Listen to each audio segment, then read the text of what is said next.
Our job was to make sure that we brought the energy and urgency of our membership into the bargaining table. We were in a hotel on Michigan Avenue, bargaining in some room, and we were during caucus time. And someone said, "Oh, they're right in front of us right now. They're right downstairs."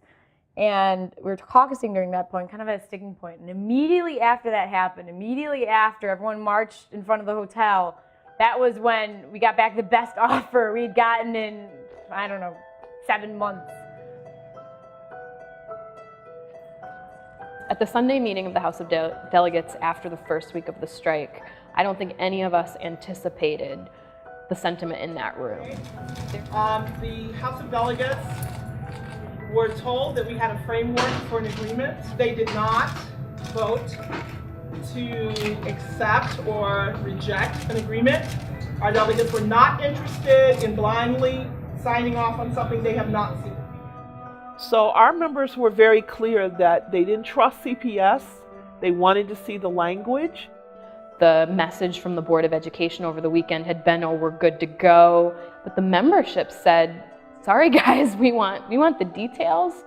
They voted to remain on strike until Tuesday evening when they'll, after having gotten input from the individual members of the school, come back and consider the ending the strike. The delegates had the ability to say, "We're done, we'll go back to the classroom," but people felt very responsive and responsible to their staffs because they had built such amazing communication over the last week.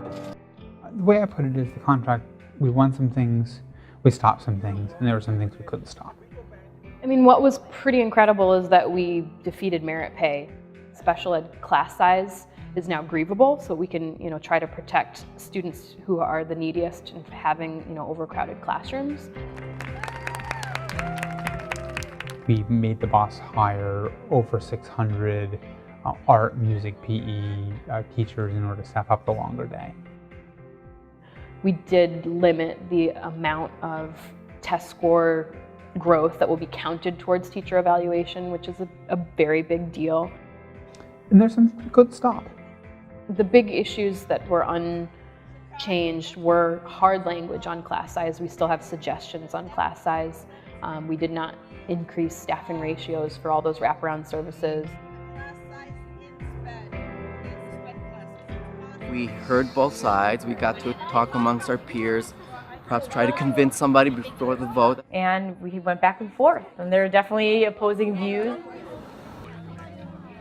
It was a very close vote. 30 voted against the contract and 36 voted for the contract. Our delegate will take that back to the delegate meeting which is being held tonight at 3 o'clock.